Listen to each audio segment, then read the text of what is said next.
Hey guys, Shanto here. Realme তাদের 9 সিরিজের সর্বপ্রথম স্মার্টফোন Realme 9 4G কে অফিশিয়ালভাবে বাংলাদেশে আনতে চলেছে। আর এই স্মার্টফোনটাতে 108 মেগাপিক্সেলের স্যামসাং এর নতুন সেন্সরের পাশাপাশি সর্বোচ্চ 8GB RAM তার সাথে 90Hz সুপার অ্যামোলেড ডিসপ্লেকে ইউজ করেছে Realme।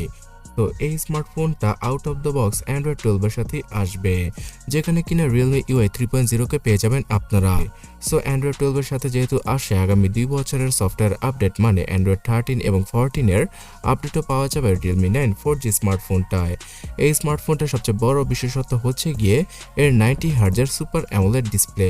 হ্যাঁ, অনেক কনজিউমাররা চায় হাই কোয়ালিটির পাঞ্চি কালারের সাথে আসা একটা হায়ার রিফ্রেশ রেটের ডিসপ্লে, যেটা কিনা এই স্মার্টফোনে ইউজ করেছে Realme। এবং এই স্মার্টফোনটাতে 6.4 ইঞ্চি ডিসপ্লে থাকায় অনেকটাই কম্প্যাক্ট সাইজের স্মার্টফোন হয়ে দাঁড়াবে Realme 9 4G স্মার্টফোনটা।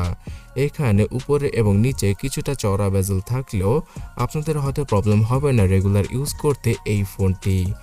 এই স্মার্টফোনটার উপরে কর্নিং গরিলা গ্লাস 5 এর প্রোটেকশন রয়েছে এবং সবচেয়ে হাইলাইটিং ফিচার মানে ক্যামেরা সেকশনে 108 মেগাপিক্সেলের ট্রিপল ক্যামেরা সেটআপকে ইউজ করেছে Realme, যেখানে কিনা 8 মেগাপিক্সেলের আলট্রা ওয়াইড তার সাথে 2 মেগাপিক্সেলের একটি ফালতু ম্যাক্রো ক্যামেরা সেন্সরও রয়েছে।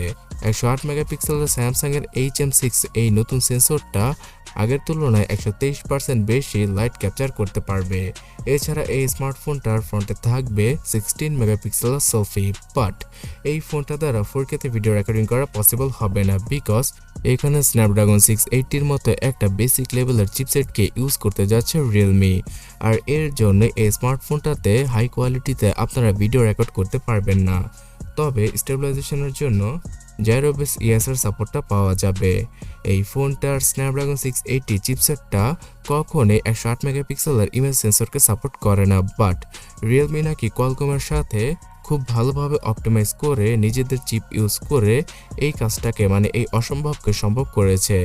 তো মার্কেটিং এর জন্য প্রতিটা ব্র্যান্ড কি না করে সেই কাজটাই করে দেখেছে Realme এখানে। স্ন্যাপড্রাগন 680 4G চিপসেটটা এর আগে Xiaomiর 13,000 টাকার স্মার্টফোন থেকে শুরু করে Xiaomiর নিজস্ব নোট 11 স্মার্টফোনে ইউজ হতে দেখেছি আমরা, যেই ফোনটার প্রাইস 16 থেকে 18,000 টাকা। সো সেই লেভেলের একটা চিপসেটকে এবার Realme তাদের 9 4G স্মার্টফোনে ইউজ করতে যাচ্ছে।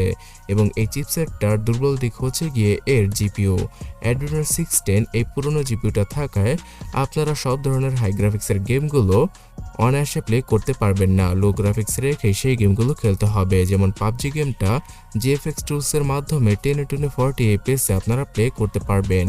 পাওয়ার ব্যাকআপ দেওয়ার জন্য 5000 mAh এর ব্যাটারির পাশাপাশি এই স্মার্টফোনটাতে রয়েছে 33 ওয়াটের চার্জিং স্পিড। সো এই স্মার্টফোনটা 1 ঘন্টার ভেতরে ফুললি চার্জ করা পসিবল। এছাড়া 2 দিনের মতো ব্যাটারি ব্যাকআপ অনায়াসে পাওয়া যাবে Realme 9 4G স্মার্টফোনটা থেকে। সো বাংলাদেশের মার্কেটে আগামী 1 সপ্তাহের ভেতরেই এই স্মার্টফোনটা আমরা শুধুমাত্র 20,000 টাকার আশেপাশে পেয়ে যাব।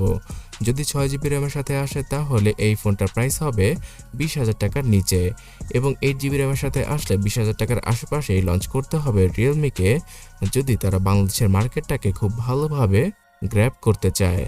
সো এই স্মার্টফোনটা আসলে আমি সবার আগে আপনাদের প্রাইসিং সম্পর্কে জানিয়ে দেবো, তার জন্য এখনই চ্যানেলটাকে সাবস্ক্রাইব করে রাখুন যদি আপনি না করে থাকেন। ধন্যবাদ।